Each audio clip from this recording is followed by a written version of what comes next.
Welcome, ladies and gentlemen. So what is going on? This marketplace is starting to become very, very interesting. There is a number of altcoins that are currently moving above the 50-day moving average. And in this video, I'm going to be diving into a few of those altcoins. So if you have one of these altcoins in your portfolio, or you know any altcoins that are actually showing the same behavior, get them in the comment section so I can check them out and maybe align it with this analysis that I'm going to provide to you on what could be happening next for altcoins across the board. More importantly, we're going to be talking about Bitcoin and what we can expect. And I'm going to say this right now. I think that we're coming away from the idea of Bitcoin dominance, altcoin dominance. If Bitcoin goes up, everything goes up. So, ask yourself the question, given that you've got the US government wanting to buy Bitcoin, you've got the ETF with the balance is still increasing, all right? Do you think people are going to actually get rid of their Bitcoin holdings to go into altcoins for a little bit of volatility? Nah, man, there's too much happening with Bitcoin, and the prospects of what Bitcoin could become is keeping investors retaining the Bitcoin. Challenge me if you want, ladies and gentlemen, but how many of you are waiting for altcoin season?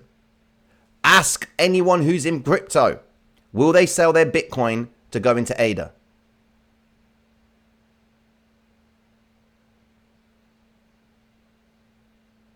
I didn't hear anyone, did you? Let's get with the program, ladies and gentlemen. Damn, that was a long pause, man. So to put it into perspective, right now, investors are somewhat uncertain about what is going on with regards to Liberation Day. What's that? Well, that's the day that the tariffs actually go into full effect. Now, it says here that most are trying to work out how to position themselves. That might be a little bit misleading. Why? Head over to the charts. Over here, you've got the volatility index. Where are we at? Currently trading at 18.13. When this is going down, stocks are going up. Can we correlate that? Yes, we can. Look what's going on with the NASDAQ. It's trading positive. Okay, cool. So when the VIX is going down, it means there's complacency. Investors don't need to hedge themselves. Or are they hedging themselves already? Head over to gold. Right now, gold is looking like it's getting prepared to make a move to the upside. I do believe that gold is going to be consolidating just for a little while until the tariffs come into play. Why? Because hedge fund managers hedge themselves and position themselves in gold in preparation for the event that would naturally lead investors to start turning into gold. That means safe haven. So as it's correcting here, investors are thinking, well, there's no point in going into gold right now. Let's start seeking risk elsewhere. And that's when you're starting to see the NASDAQ making a move higher, the S&P moving higher, several stocks moving higher. But hedge fund managers are preparing themselves for the next hedgeable event, which is the tariffs. Once the tariffs go live, the market is going to react to it the day that it goes live. Where that reaction is going to lead to prices higher or lower, well, that's going to be demonstrated by the volatility index, because it's an event that is going to force investors to do what? To hedge themselves and protect themselves, which means that if the volatility index or this chart shoots up, that's an event where investors are selling their stock. But when this is high, that's when you buy.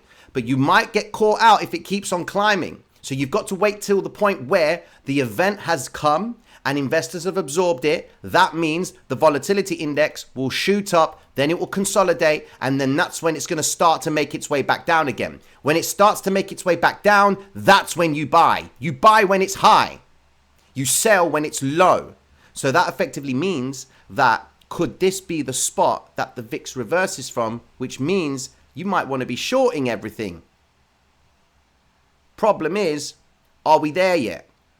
The event hasn't happened because the tariffs are not set in place.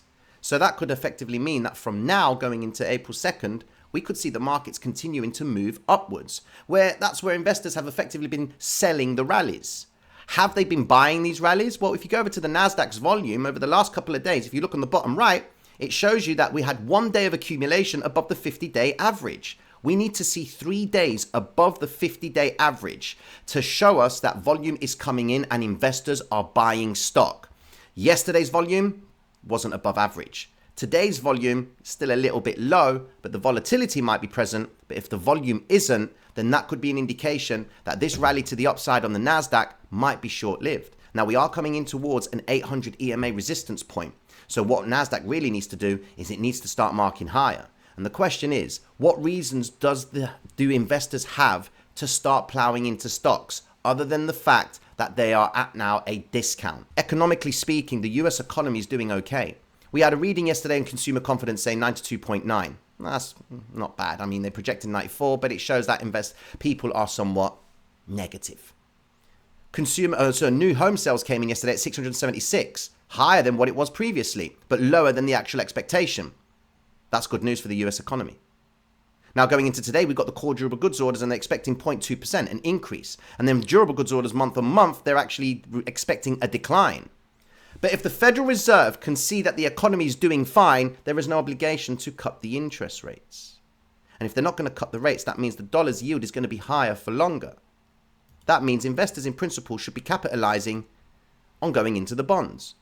But hold on a second. If the Fed is already committed to cutting the interest rates, that means we're going to get the cuts in the future. That means money is going to be cheaper. That means investors are really going into gold because the interest rates are going to get cut. That's what's going on with gold.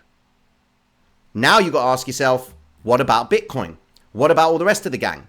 Well, you can see Bitcoin right now is slowly following the NASDAQ.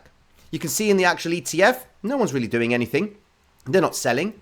And that's kind of showing you that investors are somewhat up in the air about where things are. But are they? Well, let's just go over to the CoinAnk.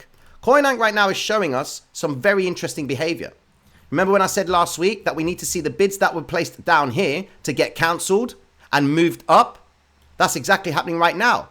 Look what's going on. The green bars are representing all the orders that people are interested in buying Bitcoin from. So they have an expectation that Bitcoin's price might not actually come down anymore. Look, if you remember last week's live streams, there's nothing there hardly. They have now positioned themselves higher. So that means that support locally in Bitcoin might actually be found at the 85 region. So when we get to the tariffs, April 2nd, and the market reacts, we can assume that Bitcoin could find support at the 85,000 zone. That could be a point where you could actually start stepping into Bitcoin on the idea that the market reacts to the tariffs and the tariffs aren't as bad as they made them out to be. And then happy days, the market prices it in, and then everything reverses to the upside. Going into altcoins, as I said earlier on, Solana is in the ETF race. That's great news for Solana. Going into Solana right now, you can see that it's trading relatively well and it's coming away from this base right now. And if you look to the left over here, you can see that we've had a nice stop run and then an instant reversal. But what's inside of this range right here? You got vector candles. Go to the daily time frame on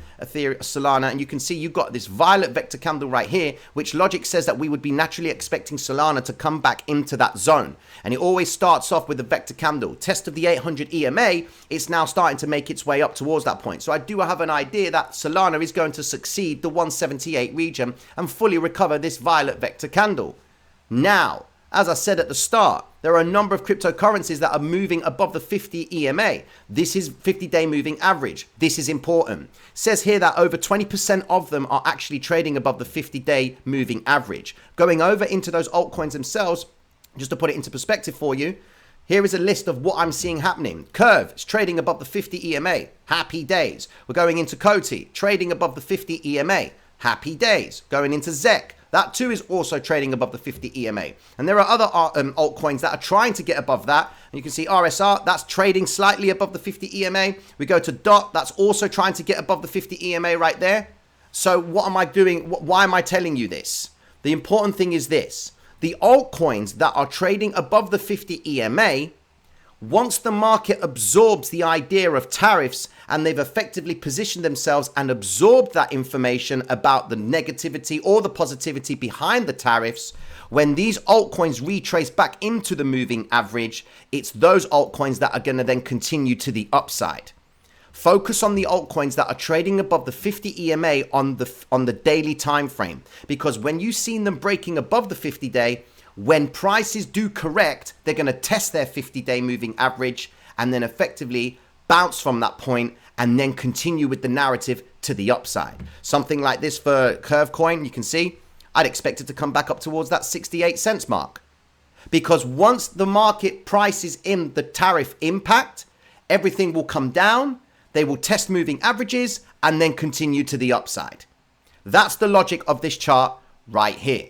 And you can see that when they are below the 50-day moving average, they've corrected back, something like this. And then when they get back up above it, momentum comes in and then sends it higher. So when this blue line goes above the red line, that's when you want to start taking some profits on altcoins, or maybe even Bitcoin or Ethereum. Now, if you've made it this far and you're wondering what the hell is this vector candle that he mentioned a few moments ago on Solana, take this free course. You can access it in the description of this video, and it will take you to the Traders Reality website where you can actually do this course, which will give you a breakdown and set the foundation that is required so you can understand how to use the hybrid system. Now, if you want to expand on that, you can become a platinum member where you'll get access to platinum trade setups, and more importantly, you'll get access to a PDF library. And in this library, there is a number of checklists that I've created, which are guidelines to help you take advantage of specific opportunities that happen in the markets, whether it's V-shaped reversals, trade in the Brinks box, trade in the block trade principle, how to scale in. Everything you need regarding the hybrid system will be provided in this checklist for you. Now, if you're speculating as to whether or not you should be buying Bitcoin right now, remember, Bitcoin needs to be trading above the 50-day moving average on the daily time frame to give us the idea that, yes, they're just going into Bitcoin and they're not interested in what's going on from a macroeconomic perspective. Just keep an eye out on whenever Trump decides to just open his mouth and start talking about the tariffs. We know it's going to be Liberation Day. We know he wants to start throwing more tariffs. But fundamentally, if Bitcoin has truly come to terms with the idea of tariffs, and it does start to behave as the hedge against true inflation, then Bitcoin shouldn't have a problem clearing the 50-day moving average on the daily time frame, which would then give us the idea that Bitcoin is in line to clear its all-time high. With that being said, ladies and gentlemen, be sure to like and subscribe, and I'll be tuning into you soon. Peace.